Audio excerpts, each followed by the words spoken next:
Okay, guys, this is part 2. Let's look at it very quickly. Number 1 is a fragment. Number 2 is a run-on. Number 3 is a fragment. Number 4 is a sentence. Number 5 is a fragment. Look at number 1 in exercise E. We should always pay our debts on time. Okay? There are no prepositional phrases. So what's your verb? Should pay. Who or what should pay? We. We should pay what? We should pay debts. So debts is our direct object. I misspoke when I said there were no prepositional phrases because there is one. On time. Okay? So time is the object of a preposition. Look at number 2. William H. McGuffey, editor of the famous McGuffey Electric Readers, was an early American educator. Prepositional phrases. Of the famous McGuffey Electric Readers. All of that is one prepositional phrase. Now, what's the verb? Was. Who or what was? William H. McGuffey. That's our subject. What kind of verb do we have? We have a linking verb. If we have a linking verb, we have to look for a predicate nominative. So we say William H. McGuffey equals educator. Educator is our predicate nominative. What is the word editor? Hopefully you said it was an appositive. An appositive renames or clarifies a noun. Number 3, Macy wasn't Monrovia, the capital of Liberia, named after President Monroe. What is Macy? It's who I'm talking to, right? So it's called a direct address. Now, let's look at our sentence. What prepositional phrases do we have? Of Liberia, after President Monroe. So what's the verb? The verb is was named. Who or what was named? Moravian, okay? That is the subject. What is capital? Capital of Liberia is a positive phrase, so capital is the appositive. It's renaming or it's reclarifying our subject. America paid Russia $7.2 million for the territory of Alaska. Okay, what are the prepositional phrases? For the territory and of Alaska. Since of Alaska is a prepositional phrase, what do I know about Alaska? It's the object of a preposition. Go back to the rest of your sentence. America paid Russia $7.2 million. What's the verb? Paid. Who paid? America. America paid what? We paid dollars. Dollars is our direct object because paid was an action verb. America paid dollars to whom? To Russia. So Russia is the indirect object. Look at number 5. A promise made is a debt unpaid. Okay, there are no prepositional phrases, so what's the verb? Made. Who or what made? Promise. Promise, I said made, I'm sorry, it is. Promise is, okay? What kind of verb is? It is a linking verb, so that means we have to look for a predicate adjective, which goes back and describes promise, or it has to be a word that equals the promise. So promise equals debt. So debt is a predicate nominative. Looking at exercise F, it says recognize adjectives and adverbs, prepositions. Okay, let's think about this. An adjective has to tell us which one, what kind, how much, how many, or whose. An adverb has to tell us where, when, how often, to what extent, under what condition, or why. A preposition must begin a prepositional phrase. It must end with an object. So let's look at number 1.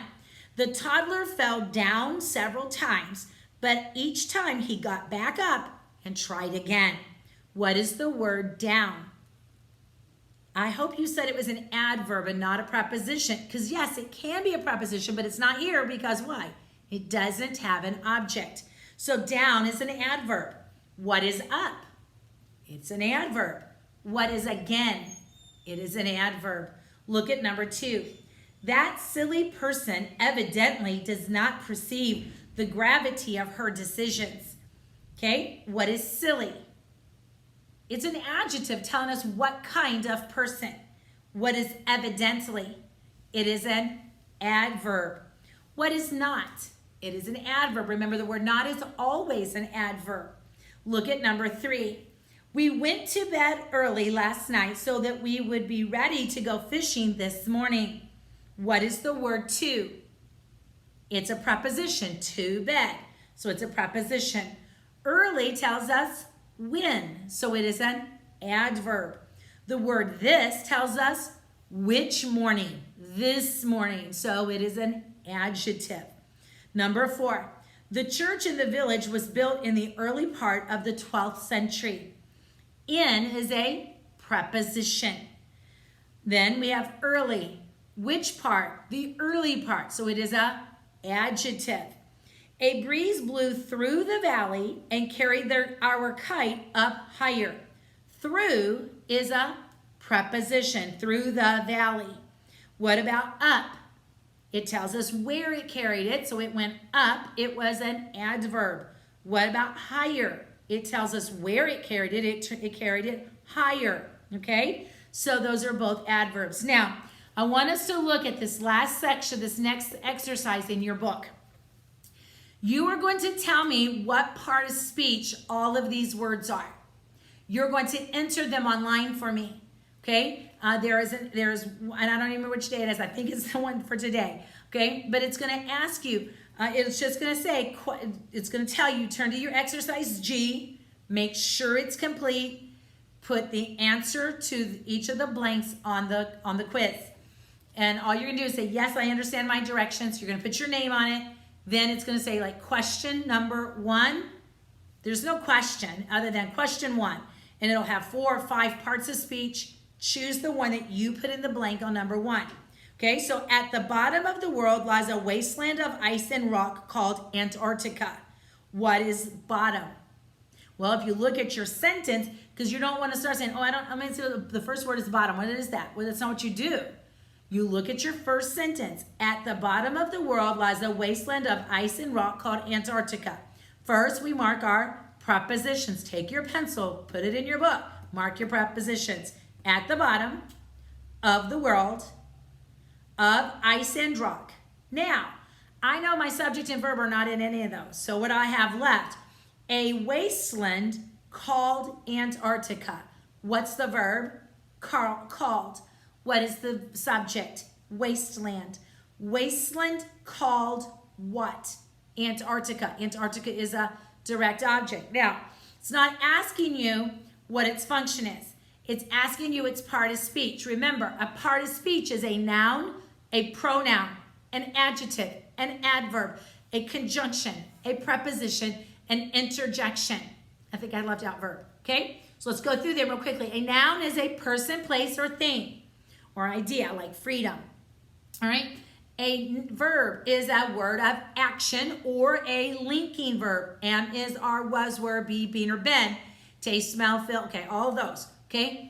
Third, we have a pronoun. A pronoun takes the place of a noun, but it has to be on our handy dandy little charts, guys. He, she, it, we, they, anyone, anybody, no one, nobody. All those words that we memorize, those are the only pronouns. Then you have adjectives.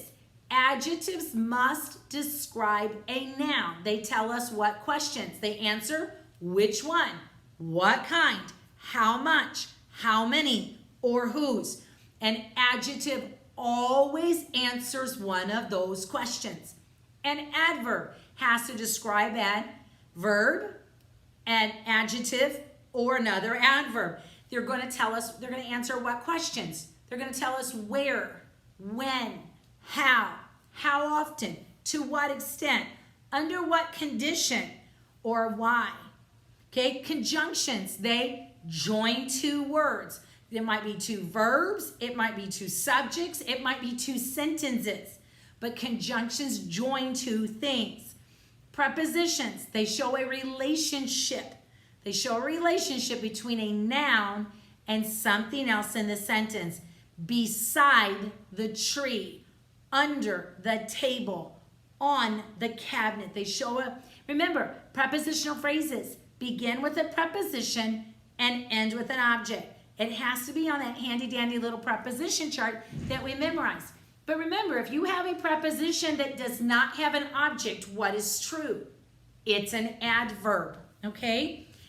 What about an interjection? It has no relationship to the sentence at all. It's just showing a strong expression, okay? So number one, we said that at the bottom was a prepositional phrase. What is bottom? Well, it's the object of our preposition.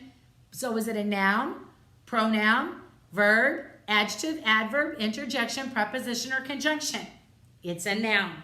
Number two, lies. Lies is the verb. It is the verb. Okay, Wasteland lies and called.